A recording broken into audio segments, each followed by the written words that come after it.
Bonjour à toutes, bonjour à tous. Nous sommes très heureux de vous retrouver ce dimanche sur le plateau de Sagesse Bouddhiste pour une nouvelle émission consacrée aujourd'hui à une notion essentielle dans de nombreuses pratiques spirituelles, notamment dans celle du bouddhisme zen, la simplicité. Quels sont les différents aspects de la simplicité dans cette tradition précisément? Pourquoi cette qualité est-elle aussi importante dans la vie quotidienne?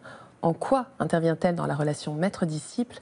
Je vous propose de retrouver pour en parler notre invité Pierre Crépon. Pierre Crépon, bonjour. Bonjour. Alors, vous êtes enseignant de l'école Soto du Zen, responsable du temple zen Kokaiji à Vannes, c'est en Bretagne, et vous êtes l'auteur de plusieurs ouvrages sur le bouddhisme et le zen. Merci beaucoup d'être avec nous aujourd'hui. Alors, commençons par une question qui pourrait sembler simple, quoique. Comment pourriez-vous définir la simplicité, pour commencer? Alors, oui, effectivement, c'est une question complexe. Non, la simplicité, je dirais que c'est d'abord une aspiration. On parle de la simplicité dans le cadre spirituel. Je ne parle pas de la simplicité en général. Alors, je dirais que c'est une aspiration, parce qu'on vit dans un monde compliqué. Nous-mêmes sommes compliqués, on a nos illusions, nos désirs, et on aspire à quelque chose de plus simple. Donc c'est d'abord une aspiration. Au niveau de la pratique, je dirais que c'est un dépouillement, parce qu'il faut se dépouiller de ces contradictions, de ces complications. Et au niveau de l'aboutissement ou de la réalisation, c'est une clarté. La simplicité, c'est de voir clairement les choses, parce qu'au sein de cette complication, on découvre que finalement les choses sont simples. Alors c'est une notion effectivement que l'on retrouve dans de nombreuses traditions spirituelles. Oui, alors quelque part, c'est le cœur de toutes les traditions spirituelles, c'est cette même aspiration. Et on retrouve partout cette aspiration, la notion de dépouillement ou de clarté se retrouve dans toutes les traditions spirituelles. D'un autre côté, il y a aussi une tendance humaine aux complications. Et toutes les traditions spirituelles ont aussi engendré, ou souvent en tout cas, des complications. Et dans l'histoire, on voit régulièrement des mouvements qui essayent de revenir à la simplicité. Si on regarde dans la tradition chrétienne, on peut dire que les cisterciens reviennent à la simplicité après l'ordre de Cluny, les franciscains également. Donc, et dans le bouddhisme, il y a aussi des mouvements comme ça de retour à la simplicité.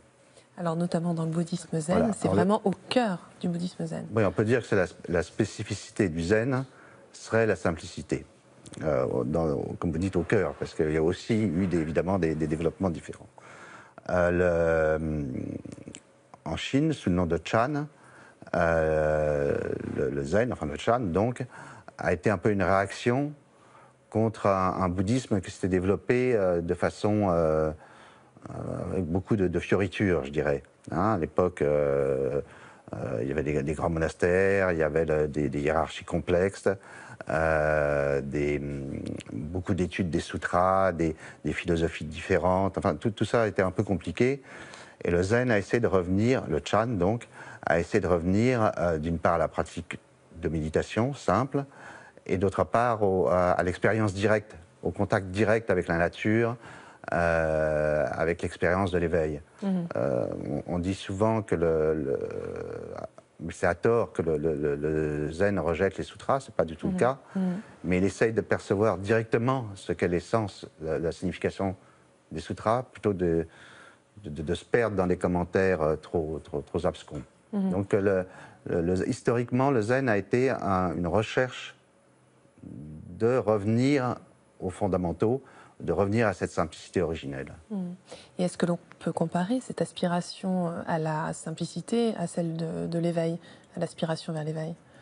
Oui, on peut même d'ailleurs, c'est presque des synonymes quelque part, simplicité et éveil. Comme je le disais au début, il y a cette aspiration à trouver, à découvrir ce qui est simple au sein des choses compliquées. Si on considère l'histoire du Bouddha Shakyamuni, qui s'est éveillé, bon, quelle a été son expérience, évidemment, nous ne sommes pas à sa place, mais tous les gens qui pratiquent font une expérience de l'éveil à leur niveau. Et c'est au sein du samsara, des complications, du cycle de la vie et de la mort, d'un seul coup, les choses deviennent claires, deviennent simples. J'ai compris. Mais ce n'est pas une compréhension intellectuelle, c'est une compréhension corporelle. D'un seul coup, tout ce qui est compliqué devient simple. Et cette expérience, on le nomme l'éveil, mais on peut dire que c'est un retour à la simplicité. Donc il y a vraiment une correspondance, moi je pense, entre les deux termes d'éveil et de simplicité.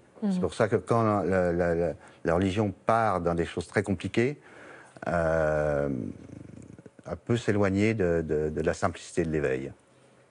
Alors en vous écoutant, on peut se demander si la méditation, qui est au cœur même justement du bouddhisme zen, est finalement quelque chose de simple également. Oui, alors dans le cas je parle du zazen, c'est-à-dire de la méditation zen. Je ne veux pas parler des autres types de méditation que je ne connais pas. Mais dans le cas du zazen, d'ailleurs, est-ce que vraiment le terme méditation convient pour définir le zazen? J'en suis pas persuadé. Le zazen, dans son essence, c'est simplement s'asseoir. Ou même pas s'asseoir, simplement être assis, simplement assis. C'est-à-dire qu'il n'y a pas d'objet dans le fait de faire zazen, de pratiquer zazen. Donc il n'y a pas c'est pas une méditation dirigée. C'est pour ça que le silence pour la pratique de l'assise est important et que l'enseignement oral, trop d'enseignement oral pendant la pratique, je pense, devient un obstacle à la pratique. Donc le zazen est ce retour à cette simplicité de seulement être assis. Et quand on dit ça, ça correspond aussi à une vision du monde qui est le monde est seulement tel qu'il est. Et en étant seulement assis, sans remettre aucune barrière entre soi et le monde, on peut percevoir le monde tel qu'il est. On est simplement assis au milieu d'un monde qui est lui-même simplement assis. Alors, l'un des aspects importants également du bouddhisme zen, c'est la vie quotidienne. En quoi cette notion de simplicité peut-elle s'appliquer à cette vie quotidienne? C'est pas toujours évident, on imagine. Alors c'est justement, on pourrait dire que la pratique du zen, c'est pratiquer la simplicité dans la vie quotidienne. Rikyū, Rikyū était un des fondateurs de l'art du thé, la cérémonie du thé au Japon. Généralement, d'ailleurs, on ramène le départ de la cérémonie du thé à Rikyū, bien qu'il y ait eu d'autres maîtres avant. Donc, un jour, on lui demandait, mais quel est le secret de l'art du thé? Il dit, c'est aller chercher de l'eau, ramasser du petit bois, faire chauffer l'eau, laisser infuser le thé et l'offrir aux convives. Donc, une succession de choses très simples. Alors, la personne lui dit, mais c'est très simple, c'est facile. Et il a dit, mais si vous le faites vraiment, je deviens votre disciple. C'est-à-dire que réaliser cette simplicité n'est pas une facilité. C'est parce que au moment où on va chercher l'eau, chacun de ces actes, on peut les compliquer de plein de façons différentes, surtout par toutes nos pensées, toutes nos complications mentales, les mouvements intérieurs, font que des choses simples deviennent compliquées. Et donc, de revenir à cette simplicité, alors là, c'est dans l'art du thé, mais c'est à réaliser dans tous les actes de la vie quotidienne. Ce qui veut pas dire que les choses deviennent simples. Hein. C'est pas le simplisme, la simplicité. Par exemple, le simplisme, ça serait dire que de ramener quelque chose de compliqué à une seule cause. Non, il y a toujours beaucoup de causes.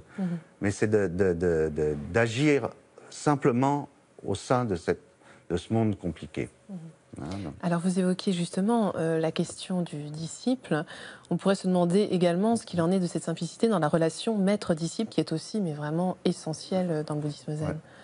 Ouais. Alors plus généralement, cette simplicité, il faut arriver à la retrouver dans la... Enfin, la pratique est de la retrouver au sein des relations humaines.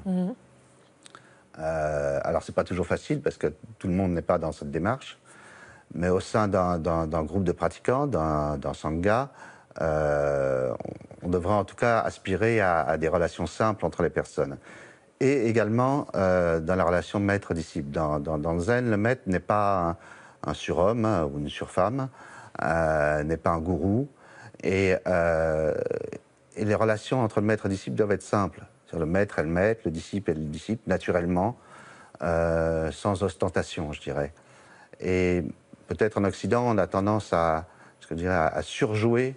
Le maître surjoue son rôle de maître et le disciple surjoue son rôle de disciple. Il faut être simplement tel qu'on l'on est, en tant qu'être humain. Chacun a une place différente à un moment donné, qui peut changer d'ailleurs. À un moment donné, celui-là est le maître, ou celle-là, celui-là ou celle-là est le disciple. Et c'est des relations simples. Il faut veiller à ça, parce que ça peut devenir très compliqué sinon. Oui. Excusez-moi. Alors, il nous reste peu de temps, donc j'aimerais qu'on aborde quand même un aspect qui me semble très important, c'est celui de l'esthétisme, puisqu'en fait c'est vraiment très très important dans les rituels.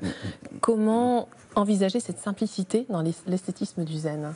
Alors, un mot sur l'esthétisme en général est malheureusement souvent négligé dans les pratiques en Occident, mais je pense que ça fait partie complètement de la pratique du zen, comme dans toutes les pratiques, les traditions spirituelles. L'esthétisme, les constructions, l'architecture fait partie de la pratique. Dans le cas du zen, il y a le terme qui est le terme japonais qui est wabi-sabi, qui s'applique à l'esthétique zen, à l'esthétique japonaise en général, qui est justement cette recherche de la simplicité. Je dirais que c'est la beauté des choses impermanentes, imparfaites. Dans l'esthétisme occidental, la statuaire grecque va essayer d'avoir quelque chose de parfait. L'idée de wabi-sabi, c'est que même les choses imparfaites, d'ailleurs toute chose est imparfaite, est belle en tant que telle, dans son imperfection. Et donc il y a une recherche, mais ça ne veut pas dire qu'il y a quand même une recherche. La simplicité n'est pas à s'atteindre. C'est pas quelque chose qui est donné. Et la beauté des choses imparfaites n'est pas donnée non plus au début. C'est tout un travail à faire. Et donc, on retrouve dans l'architecture des temples, dans le déploiement, dans les objets. Maintenant, les choses comme les bols raku sont connues. Ça fait partie de cette esthétique wabi-sabi, et qui est, je pense, une notion importante, et une autre façon de creuser la pratique. C'est-à-dire que la pratique n'est pas seulement de s'asseoir en zazen. Elle est aussi d'avoir un certain rapport avec les objets, un rapport avec les autres êtres humains, un rapport avec les actions de la vie quotidienne. Tout cet ensemble, c'est la vie. C'est la vie et c'est la pratique. Très bien. Alors justement, en quelques mots, pour conclure, est-ce que vous pourriez nous dire comment tenter de cultiver cette simplicité à notre propre niveau? C'est une œuvre, je dirais. Il faut une décision au début, et puis après œuvrer à se dépouiller de ces complications et c'est une recherche intérieure que chacun doit mener, mais il faut bien saisir l'intention au début. Et après, c'est l'œuvre d'une vie, je crois, de devenir de plus en plus simple. Nous allons nous quitter sur ce très beau programme. Merci Pierre Crépon. Merci. Avant de nous quitter, voici quelques ouvrages que nous vous proposons. Tout d'abord, 2 livres publiés aux éditions Sully. L'art du zazen, où notre invité Pierre Crépon nous fait découvrir le zazen, la pratique de méditation qui se situe au cœur du bouddhisme, comme une expérience spirituelle qui nous ouvre à une ouverture plus vaste de notre vie. Ainsi que Wabi-Sabi de Léonard Cohen, qui explique cette notion clé de l'esthétisme zen et plus généralement de l'esthétisme japonais. Et enfin, L'art de la simplicité de Dominique Leroux aux éditions Marabout.